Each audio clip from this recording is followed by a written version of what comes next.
Hello দর্শক, আসসালামু আলাইকুম। স্বাগতম জানাচ্ছি আমার আজকের আয়োজনে থাকছে বিশেষ করে বাচ্চাদের জন্য খুবই মজাদার এবং স্বাস্থ্যকর রেসিপি ডেজার্ট আইটেম। প্রথমে একটি মিক্সিং বলে কিছুটা বাটার নিয়ে নিচ্ছি।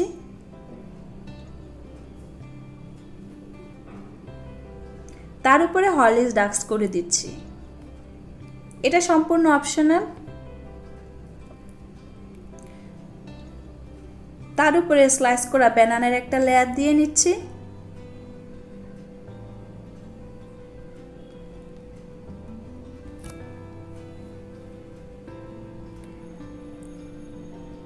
এখন একটা প্যানে নিয়ে নিচ্ছি Horlicks mini প্যাকের 1 packet Horlicks.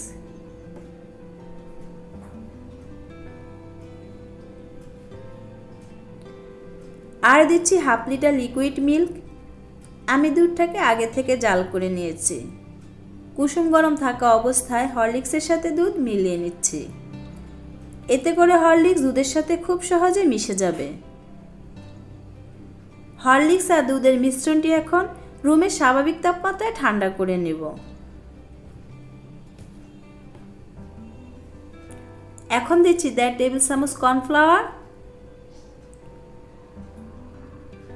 1/4 cup powder milk,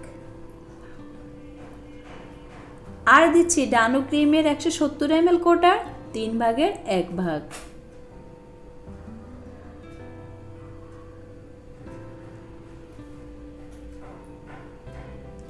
দিচ্ছি 2 টেবিল চামচ চিনি,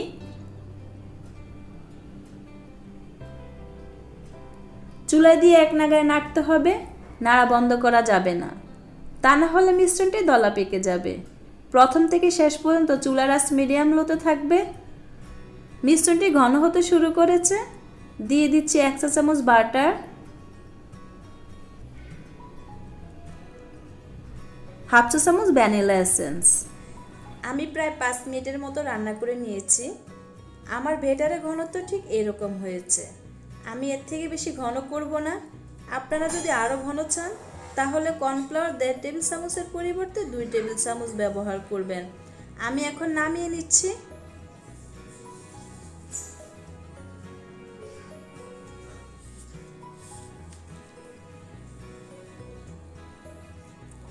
মিশ্রণটি কিছুটা ঠান্ডা করে নিয়েছি। এখন ব্যানানা লেয়ারের উপরে দিয়ে দিচ্ছি হরলিক্স লেয়ার। আমার বাচ্চারা তো এই ডেজার্টটি ভীষণ পছন্দ করে। আশা করছি আপনাদেরও পছন্দ হবে।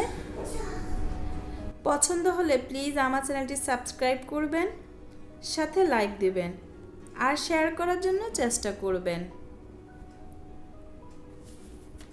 দিয়ে দিচ্ছি আরেকটি ব্যানানা লেয়ার।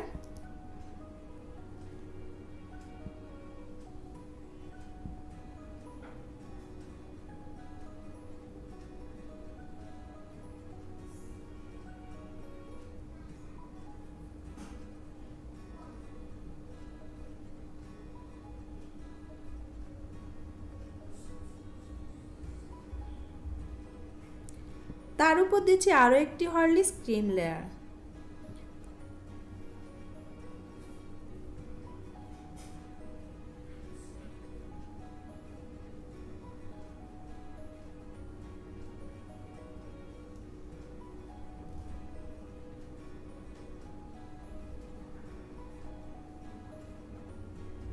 এখন ডেকোরেশনের জন্য দিয়ে দিচ্ছি কিছু চকলেট চিপস। এই চিপসগুলো দিলে খেতেও ভালো লাগে। এখন আমি নর্মাল ফ্রিজে 2-3 ঘন্টার জন্য রেখে দেব। ফিরে আসলাম প্রায় 3 ঘন্টা পর। দেখুন দর্শক, দেখতে যেমন সুন্দর হয়েছে, খেতেও অনেক মজা। যে বাচ্চারা কলা খেতে পছন্দ করে না তাদের জন্য একবার হলো তৈরি করে দেখবেন, কতটা মজা করে খাবে। শুধু যে বাচ্চাদের পছন্দ হবে তা না, বড়দেরও ভালো লাগবে এই ডেজার্ট আইটেমটি। তাহলে আজকের মতো বিদায় নিচ্ছি। ভালো থাকবেন সবাই। আল্লাহ হাফেজ।